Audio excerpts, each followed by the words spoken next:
সুপ্রিয় দর্শক, আসসালামু আলাইকুম। জীবন গল্পে আপনাদের স্বাগতম জানাই। আসসালামু আলাইকুম আপু। ওয়ালাইকুম আসসালাম। কেমন আছেন? এই তো আলহামদুলিল্লাহ, ভালো। আপনি? আলহামদুলিল্লাহ। আচ্ছা আপু, আপনার গ্রামের বাড়ি কোথায়? ময়মনসিংহ। ময়মনসিংহ। আপনার নাম কি বোন? রিয়ামণি। রিয়ামণি। আপনার ফ্যামিলিতে কে কে আছে? ছোট একটা বোন, আমি আর মা। আচ্ছা, আপনার বাবা? বাবা গত বছর অ্যাক্সিডেন্টে মারা গেছে। ও আচ্ছা আচ্ছা। ফ্যামিলিতে তাহলে কিভাবে চলে বর্তমানে? আমার আম্মু এখন বর্তমান বাসা বাড়িতে কাজ করে, আর আমি টেলার্সে কাজ করি। এই তো দুজনে মিলে সংসার চলছে। ও আচ্ছা আচ্ছা। তো ফ্যামিলিতে দেখার মতো এরকম কেউ নাই, পুরুষ মানুষ, তাই তো? না। আচ্ছা, আমাদের প্রতিবেদনে কেন এসেছেন আপনি? এখানে এসেছি যে কেউ যদি এরকম লোক থাকে যে আমাকে বিয়ে করে, মানে বয়সটা মেটার না, মানে আমাকে বিয়ে করে যদি তার মানে সম্মানটুকু দেয়, প্রাপ্য সম্মানটুকু, তাহলেই হবে। ও আচ্ছা আচ্ছা।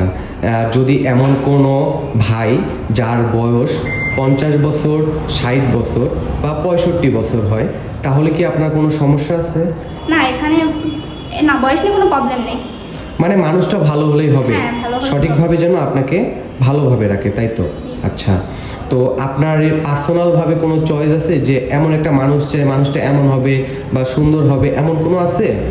না, এরকম কোনো লোক নেই, তবে একটু ভালো যাতে হয়, যাতে মানে ক্যারেক্টারে একটু যদি ভালো হয়, এইটুকুই জাস্ট। যাক, মাশাল্লাহ। আচ্ছা, তাহলে আমাদের দর্শকের উদ্দেশ্যে আপনার নাম্বারটা দিয়ে দেন আমাদের।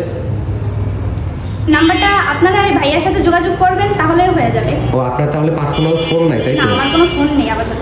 এই যুগে কারো পার্সোনাল ফোন নাই, এটা কি মানা যায়? হ্যাঁ ভাইয়া, আমার ফোন নেই। ও আচ্ছা আচ্ছা।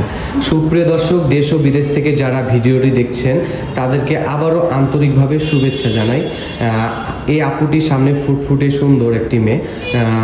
ওর সাথে যদি কেউ যোগাযোগ করতে চান, সেক্ষেত্রে ডিসপ্লেটি দেওয়া একটি নাম্বার দেওয়া আছে।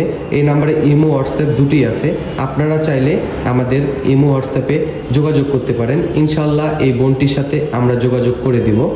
আর আবারও বলছি আপু, আমরা অনেক সময় শুনি যে অনেকে প্রতারণা করে, অনেকে প্রবাসী ভাইরা দেখে ভিডিও, তারা বিয়ে শাদীর জন্য টাকা পয়সা দেয়। আপনি আবার প্রতারণা তো করবেন না তো? না ভাইয়া, তার কাছ থেকে আমার মানে টাকা খাওয়ার কোনো ইচ্ছেই নেই। আমি শুধু একটা জীবনসঙ্গী খুঁজতেছি। ও আচ্ছা আচ্ছা। আপনি তো মাশাআল্লাহ অনেক সুন্দর, তাও জীবনসঙ্গী পান না, এটা কি বলা যায়?